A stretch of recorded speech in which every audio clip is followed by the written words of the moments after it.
For every man who travels, for every car or bus who travels, every train passenger who travels, you get paid for it.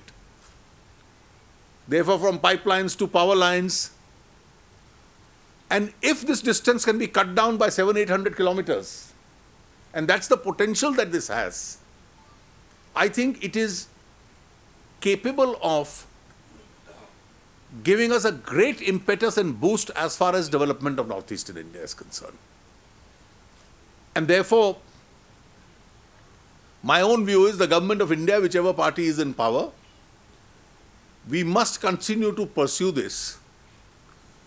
And this is one area which is capable of bringing a lot of relief as far as the Northeast is concerned. Once this were to happen, I think there is a second issue also. And I remember sharing it with a number of friends who work in the Northeast, who live in the Northeast, some of my own friends. And this has been a personal introspection for at least me. From the very beginning, as a part of our party's ideological position,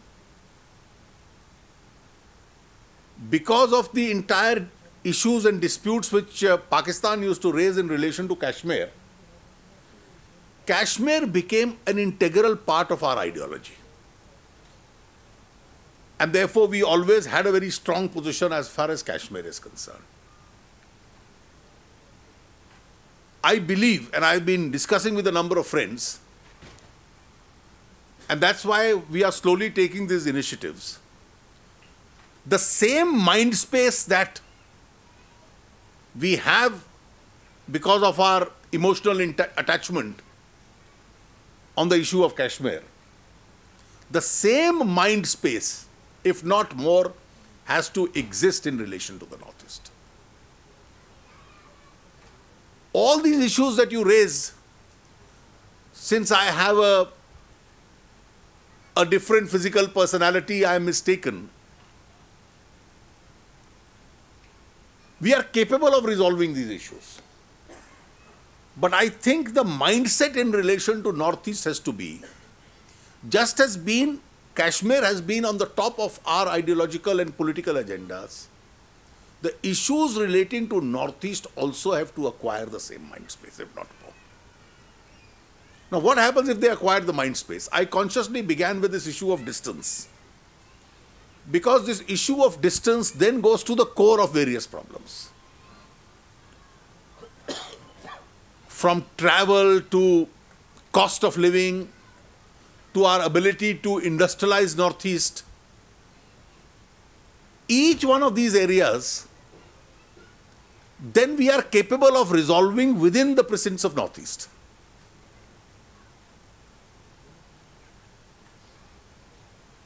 I think there are some areas of Northeast which have a huge, huge potential. The people in Northeast have shown to be extremely extrovertish, going to different parts of the country. And over the last few years, I think this trend has increased. I think it's a very welcome trend. When I was a student, I'm talking of the early 70s, and I used to be an activist in the ABVP, we used to have a program we used to run called the Student Experience in Interstate Living. So every year we used to ask some students of Northeast to come to Delhi, stay with the families and then go back. And this was our own little small humble way of promoting national integration.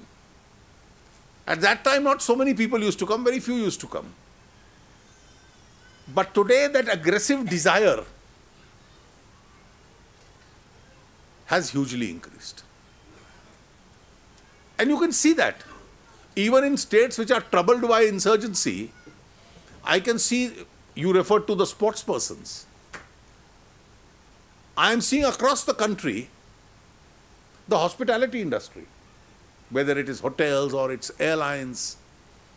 I am seeing the nursing industry, the paramedicos.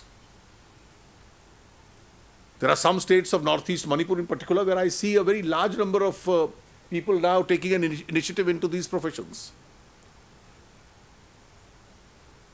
I do feel that we need some areas of core competence in terms of generation of economy in the Northeast. And these are all unexploited areas. You have to overcome this problem of closer access. Then you have to improve the communications within the Northeast. You referred to the National Highway Program. Now, I believe National Highway Program is one of the most successful programs in India. I am not willing to say that it's the most successful program in Northeast. So the East-West Highway, which had to cut across from Bengal and then go up to Silchar, I think we call it the Mahasadak. That's the name they call it. Is that stretch of the highway which is still not complete. So you had in 2002 the National Highway 2001 being perceived. It's complete, the Golden Quadrangular and the north, south, east, west.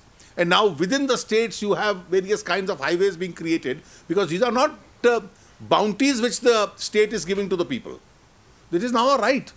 So for every liter of petrol or diesel that you buy, you pay a cess. And therefore when you pay a cess, that cess is intended to be for your own use. So unless you are able to create within Northeast the same kind of quality of highways. I remember in 2003 I was in charge of the elections in Madhya Pradesh. When I used to go there, the roads were a nightmare.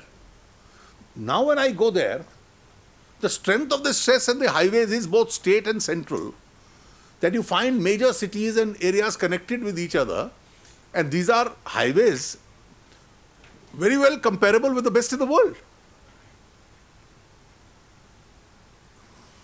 So why, unless you are able to have that kind of connectivity in terms of the highways,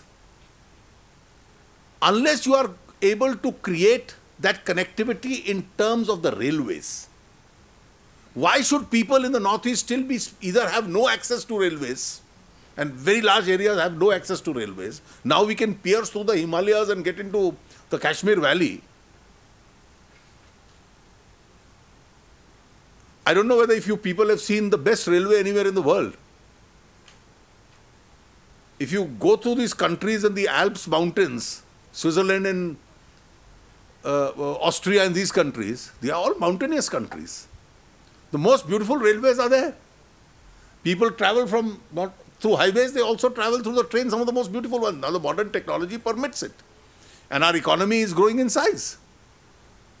And therefore, unless we are, and there are areas which don't have it in Northeast, there are areas which are still fighting in terms of, please make meter gauge into broad gauge. Now I remember we used to hear these demands in the 60s and the 70s. These issues don't exist in many other parts of the country, but still when you go to areas of Northeast where there is an access to the railways, this issue is heard.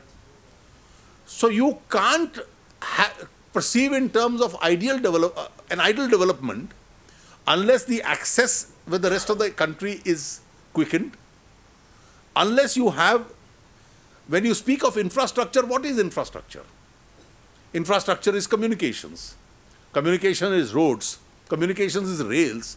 Communication can be through inland water transport. Northeast has that facility of inland water transport because you have lovely rivers. Communications can be telecommunications. It is communications for information. So these are all areas, once you develop this, then you have to incentivize and people come and invest on their own and economic activity will start. It's a resource-rich area. And in a resource-rich area, you have oil, you have gas, and you have water. No country or no state anywhere in the world produces everything. So if you gain core competence in a few areas, you have forest, you have a capacity for tourism. Are we aware of the strength of tourism? 12% of world's population, not India, world's population, directly or indirectly gets employment through tourism. You go to small states and you will find millions of tourists coming. Along with Jammu and Kashmir, Himachal Pradesh, Northeast is one of the most beautiful areas for any tourist activity. You have a variety of cultures available, you have religious tourism, you have forests, you have lovely mountainous sites. And every tourism is an industry where the rich man pays and the average man gets a job. Now from tourism, with water available, power, and hydel power is one of the cheapest modes of power. So Northeast is capable of producing that power. Now these are all areas where we have an ability. And then I think there is a potential. And that potential is Northeast has a potential to also be an educational hub. 2 days ago, I was in a small town in North Karnataka. That town is an educational hub. There's one society which runs 212 educational institutions there.